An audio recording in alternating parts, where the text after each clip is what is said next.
తెగబడిన కేసులో ప్రధాన నిందితుడైన సంజయ్ రాయ్కు నిర్వహించిన పాలిగ్రామ్ టెస్ట్లో సంచలన విషయం వెలుగు చూసినట్టు తెలుస్తుంది. తాను సెమినార్ హాల్లోకి వెళ్లేసరికి ఆమె మరణించినట్టు ఉందని సంజయ్ రాయ్ చెప్పినట్టు సమాచారం. ఈ కేసులో తనను ఉద్దేశపూర్వకంగా ఇరికించారని ఇటీవల నిందితుడు కోర్టుకు చెప్పాడు.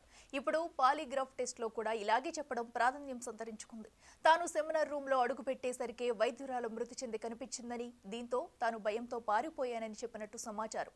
వైద్యురాలిపై అత్యాచారం తర్వాత అరెస్ట్ అయిన సంజయ్ రాయ్ తొలుత నేరాన్ని అంగీకరించాడు. ఉరి తీసుకుంటే తీసుకోండి అని కూడా నిర్లక్ష్యంగా సమాధానం చెప్పాడు. అయితే ఇటీవల మాత్రం యూటర్న్ తీసుకున్నాడు. తాను అమాయకుడునని, తనను ఉద్దేశపూర్వకంగానే ఇందులో ఇరికించారని వాపోయాడు.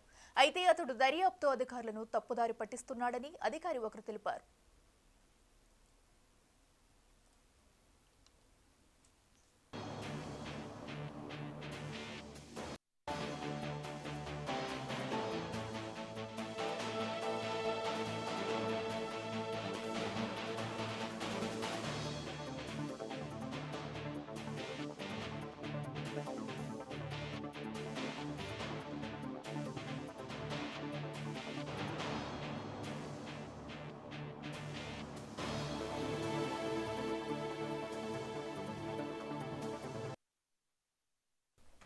కోల్కతా ఆర్జికర్ ఆసుపత్రిలో జూనియర్ వైద్యురాలపై హత్యకు తెగబడిన కేసులో ప్రధాన నిందితుడైన సంజయ్ రాయ్కు నిర్వహించిన పాలిగ్రాఫ్ టెస్ట్లో సంచలన విషయం వెలుగు చూసినట్టు తెలుస్తుంది. తాను సెమినార్ హాల్లోకి వెళ్లేసరికి ఆమె మరణించినట్టు ఉందని సంజయ్ రాయ్ చెప్పినట్టు సమాచారం. ఈ కేసులో తనను ఉద్దేశపూర్వకంగా ఇరికించారని ఇటీవల నిందితుడు కోర్టుకు చెప్పాడు. ఇప్పుడు పాలిగ్రాఫ్ టెస్ట్లో కూడా ఇలాగే చెప్పడం ప్రాధాన్యం సంతరించుకుంది.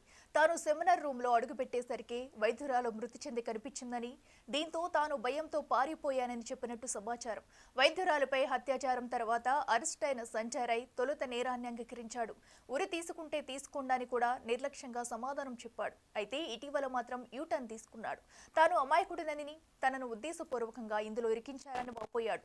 అయితే అతడు దర్యాప్తు అధికారులను తప్పుదోవ పట్టిస్తున్నాడని అధికారి ఒకరు తెలిపారు.